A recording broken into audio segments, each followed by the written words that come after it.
Hi, hello po. Isang masigla at mapagpalang araw po sa inyong lahat. Kamusta nagaho kayo? Sana ho ay nasa mabuti kayong kalagayan saan man ho kayo naroroon. Welcome po muli sa aking YouTube channel na Eric's Vlog. Maraming salamat po sa patuloy na nanonood ng aking mga ina-upload na video. And maraming salamat din ho sa lahat ng nagsusubscribe. So ngayong araw ho na ito ay pag-usapan ho natin ito hong breaking news na may kaugnayan ho dito ho sa ating kasalukuyang Vice Presidente ho ng ating bansang Pilipinas.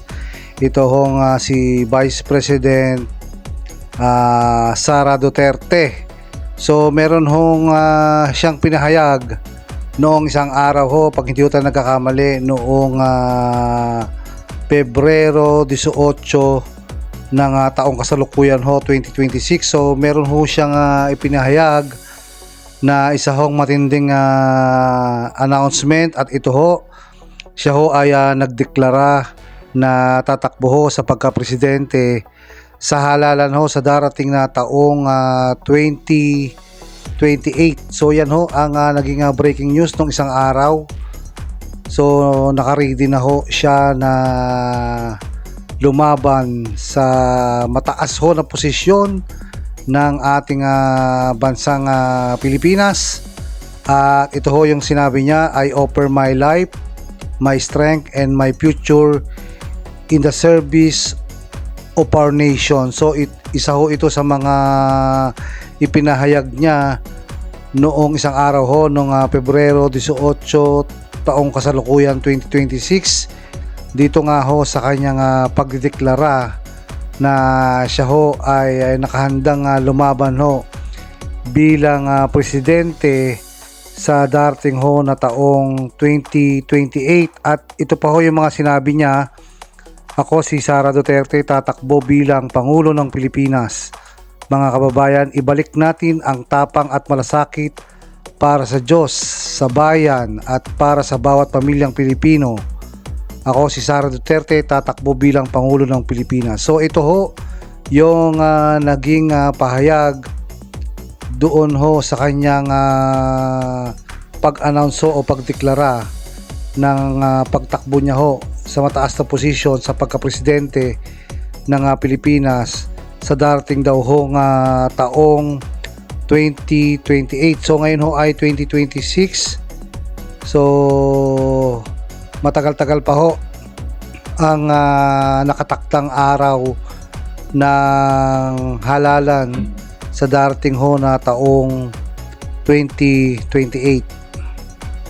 At dahil ho sa pahayag ho na yan ni Vice President Sara Duterte, ay marami ho ang nag-react tungkol nga ho dyan sa pagdideklara niya na siya ilalaban bilang Pangulo ho ng Pilipinas sa darating na taong 2020. So napakarami hong reaction, at pipili lang ho tayo ng ilan sa mga naging reaction ho ng mga tao at kilalang personalidad. So ito ho si Reni Co at Sara Ilago ho ng Makabayan Black. Meron ho silang komentaryo tungkol nga ho dito sa pagdedeklara ni Vice President Sara Duterte na tatakbo ho sa pagka-presidente o sa mataas na posisyon.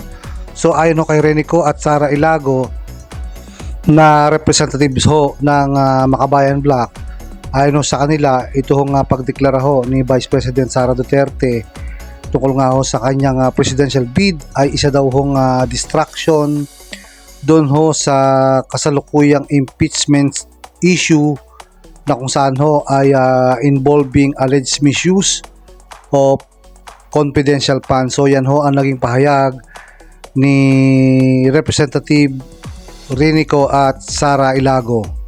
At base ho sa impormasyon na atin hong nakalap, ang impeachment case ho na inihain ng dating senador na si Antonio Trillanes, ito ho yung mga nilalaman: 50 million confidential funds, 2.7 billion confidential funds ng Davao City, at 8 billion overpriced laptop. So ito ho yung tatlong pangunahing binanggit doon ho sa impeachment case na inihain ho ng kampo ng dating senador na si Antonio Trillanes. So meron pa hong mga ibang nakadetalye tungkol ho dito sa mga anomalya daw ho, gaya ho nitong 12 billion na COA disallowances, 7 billion unliquidated cash advances, at higit 2 billion na undeclared assets, at pagtanggap ng pera mula sa mga drug lords. So ito ho yung nilalaman ng impeachment case. Ang pagkakalam ho natin na ikatlo ho yun, at meron hong ikaapat pa na impeachment case na kinakaharap itong ating kasalukuyan hong Vice President na si Sara Duterte. So yan ho ang binabanggit ng Makabayan Black, at yan ho ang nilalaman ng impeachment case na isinampa ho ng mga ibang grupo. At bukod ho dyan ay meron din ho mga nagpahayag tungkol ho nga ho dito sa ating kasaysayan sa Pilipinas. Yun ho mga kilalang personalidad at mga politiko na nauna hong nagdeklara na tatakbong presidente ho ng Pilipinas. So meron hong apat na pangalan. Una ho dyan ay si Ramon Mitra, si Jose de Venecia, si Manny Villar, si Jejomar Binay. So ayon ho sa ating nakalap na impormasyon, so yan ho yung apat na maaga ho nagdeklara. So ang naging resulta ho niyan, lahat ho yan ay natalo. So meron hong history sa ating kasaysayan ng politika na yung mga una daw hong nagdedeklara na lalaban sa presidente ng Pilipinas ay lahat ho ay natatalo.